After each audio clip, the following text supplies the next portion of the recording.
Hi guys, welcome to the second book of Numbers and welcome to The Rocks. It's noisy, it's loud, but this is what TYB is all about, getting your Bible out into the community.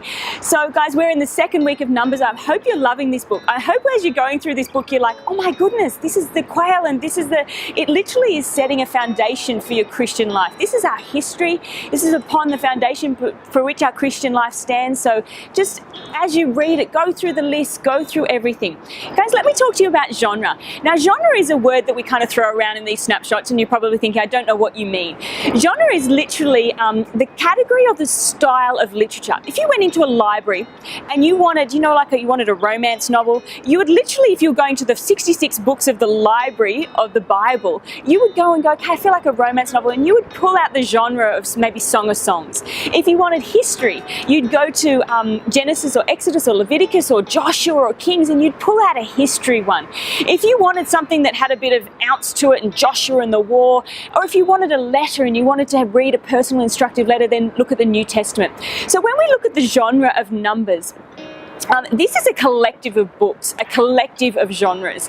As you go through the Bible, there are some books that are one genre and some books that have a collection. For example, in Philippians, you have the Christ hymn. In the midst of a letter, he literally throws this Christ hymn. And you can see the difference of that Christ hymn in Philippians 2 because of the difference of format. For example, in Daniel, you'll have historical as well as visions. Revelations is a genre of its own. It's apocalyptic. There are some apocalyptic visions also in Daniel.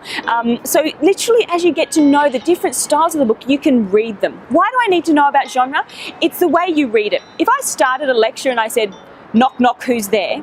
You would go, she's telling a joke. So you wouldn't write it down as fact. To know what style and the literature style that you're doing helps you interpret the text and helps you apply it to your life.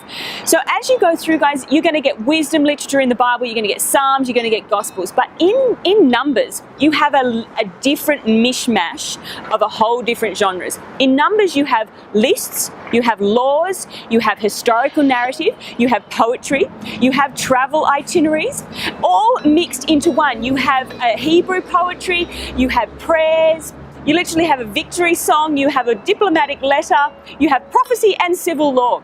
So when we talk about the genre of this book, we're talking about a mix mash of different genres all in together. As I was reading Numbers, guys, it literally shows you at the end, you jump in the end of Numbers and it goes through what their journey was.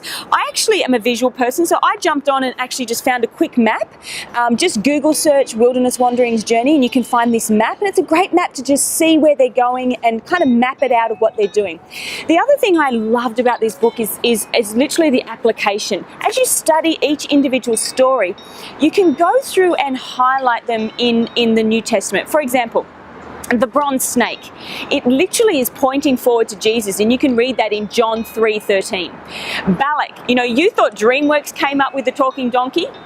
God had it in Numbers. The donkey that stops him, Balaam, stops Balaam from cursing Israel or going, and the donkey has to talk to him and say, look mate, you really need to see what's going on here. I'm a talking donkey, 1, and 2, there's an angel in front of you. So as you read this book, get involved in the characters. There's one thing I studied and I absolutely loved, and I'm going to share it with you. Korah and the rebellion of Korah found in Numbers. When you go through that story, it's quite confronting. The different Korah and these other two tribes and guys joined 250 people to their rebellion against the priests and against Aaron, and literally went to them and said, we're all priests, we should all have the same rights. And unfortunately, they all died. And as you read this story, it's quite confronting. It's like, oh my goodness, they're literally like this whole ancestry of Korah. They just wiped these men out. I actually studied that because as I was studying it, it reminded me of in Psalms 42 to 49 is actually written by the sons of Korah.